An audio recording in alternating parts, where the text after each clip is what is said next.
Tuhan Allah Bapa kami yang bertahta di dalam kerajaan surga, kembali kami datang kepadamu Tuhan. Saat ini kami mau belajar kebenaran firman-Mu. Kiranya Tuhanlah yang memimpin kami dari awal sampai pada akhirnya, sehingga kami boleh mengikuti renungan Habatus dengan sungguh-sungguh, dengan tekun, dengan taat. Biarlah setiap firman yang kami dengar bersama-sama boleh menjadi kekuatan dalam kehidupan kami. Roh Kudus-Mu yang senantiasa menolong kami Tuhan, dan berikan pengertian kepada kami sehingga kami boleh dapat lakukan di dalam kehidupan kami. Terima kasih Tuhan Yesus, ampuni dosa kesalahan kami, hanya di dalam nama Tuhan Yesus kami sudah berdoa bersyukur, amin.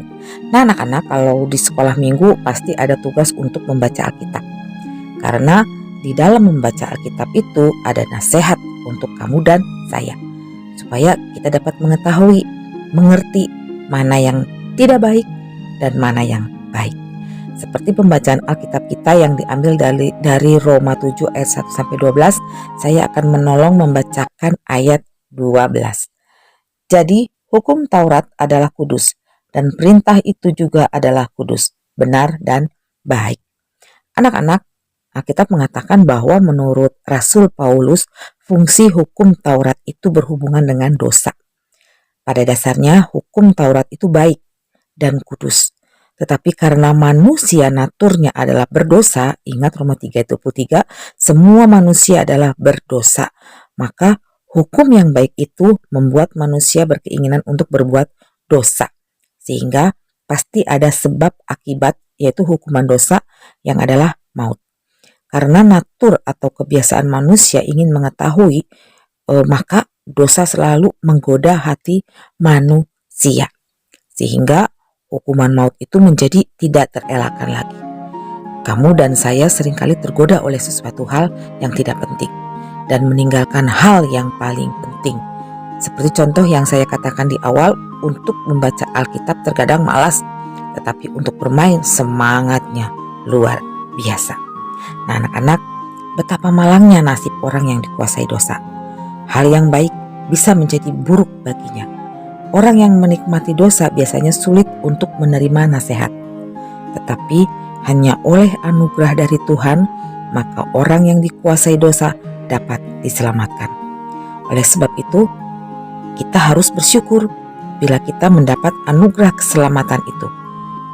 Ya, karena Allah memberi kuasa untuk melawan natur dosa itu dalam diri kamu dan saya.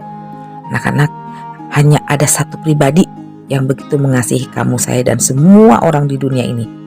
Dia yang bisa menyelamatkan kamu, saya, dan semua orang. Ketika Allah Bapa menyuruh anaknya yang tunggal untuk datang ke dunia ini, meninggalkan kerajaan surga yang mulia, dia menjadi serupa dengan manusia yang dikandung oleh seorang perawan yang bernama Maria. Dia lahir di sebuah kandang yang dibungkus dengan kain lampin, yang disimpan dalam palungan. Dan dalam masa pelayanannya, dia dihina, ditangkap, lalu disiksa, bahkan sampai mati di kayu salib. Darahnya tercurah bagi kamu, saya, dan semua orang di dunia ini, bagi mereka yang percaya.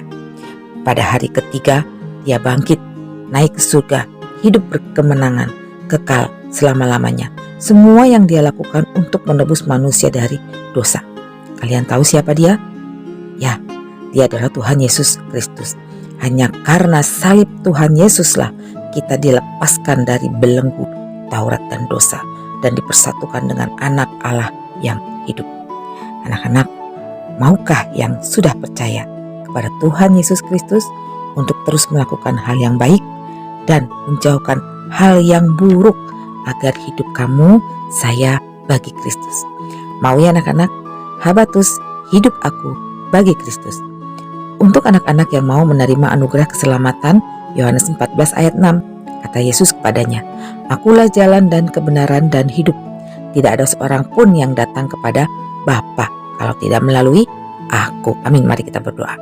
Tuhan Yesus, kami bersyukur kalau kami diingatkan kembali bahwa Tuhan begitu mengasihi kami. Melalui renungan Habatus ini, ajar kami Tuhan, supaya kami tidak melakukan hal yang buruk, namun kami mau melakukan hal yang baik, supaya hidup kami memuliakan dan menyenangkan hati Tuhan. Terima kasih Tuhan Yesus.